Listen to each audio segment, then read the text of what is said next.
Okay, here's Precalculus Concept 13E. 3 boxes. We are going to use the intermediate value theorem. Whew, sounds scary, but it's really not that bad. Okay, so box number 1 is all about me explaining to you what the heck the intermediate value theorem even is. Okay, so I abbreviate it as I, V, and T.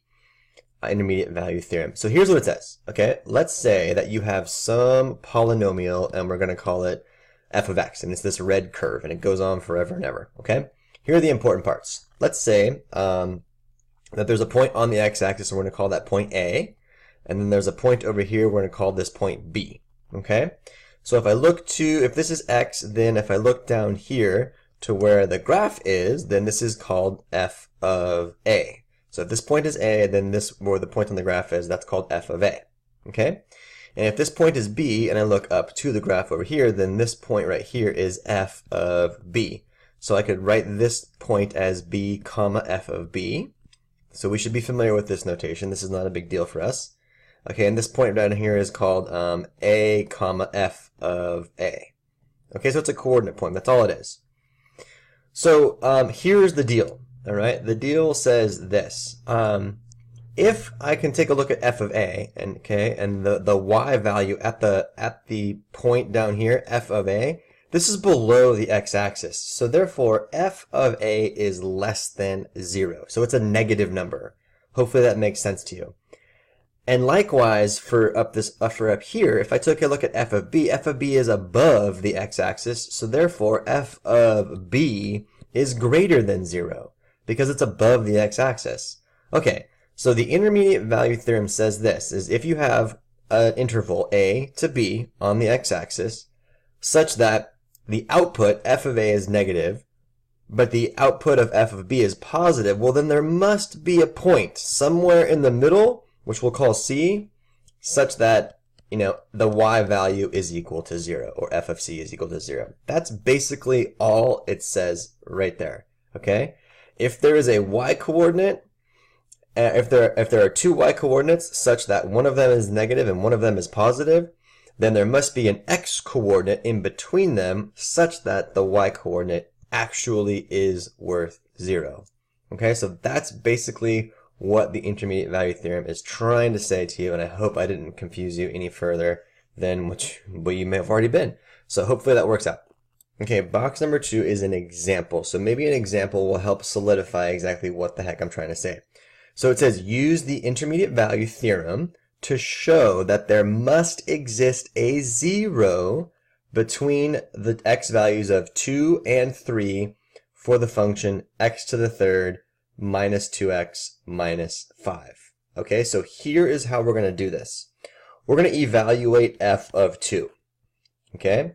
And f of 2 means to plug a 2 into the equation. So I'm going to have 2, all to the power of 3, minus 2 times the number 3, and then minus 5. And I'm going to work sideways here. So 2 cubed is 2 times 2 is 8. Okay, so that's going to be 8.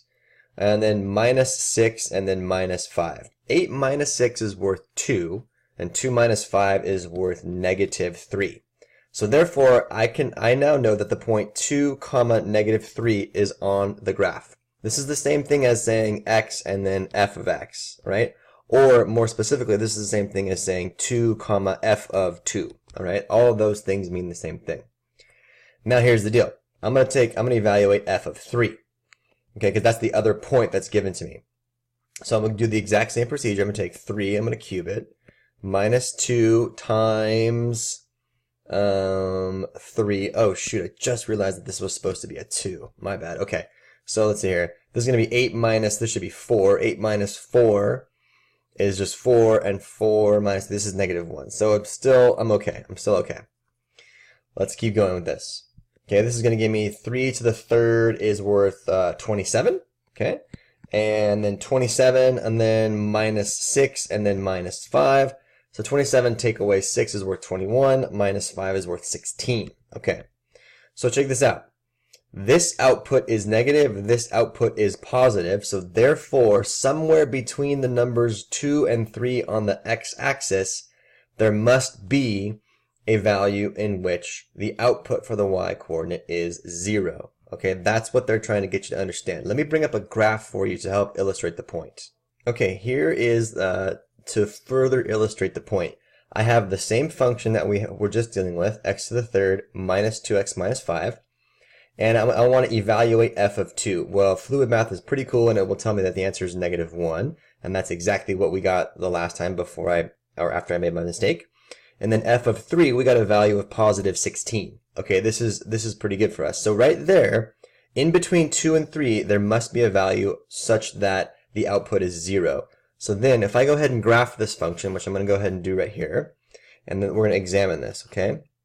So if I take a look at the graph of the zeros, remember I'm interested in the zeros, okay? So right here is x equals 2, and here is x equals 3. And there must exist a point in between 2 and 3 such that there is a 0 there, meaning the output is worth 0, and it's verified by the intermediate value theorem because one of the outputs is negative and one of the outputs is positive. I hope this is making sense to you guys. Okay, box number 3 is a you try. I want you to use the intermediate value theorem to determine if a 0 exists between -3 and -2 for this given function, 3x to the third minus 10x plus 9. So you need to figure out, use the intermediate value theorem to determine whether or not there will be a 0 in between -3 and -2. Okay, here's what you should have done. You should have evaluated f of -3 and got -42, and then you should have evaluated f of -2 and gotten 5. And so because there is a sign change from positive to negative, there must be a point in between -2 and -3 such that that 0 exists. So I have graphed the function in fluid math. Here is the point -3. Here is the point -2, and there is definitely a point in the middle where a 0 occurs. Therefore, yes, the intermediate value theorem verifies that there is a 0 between the points -3 and -2.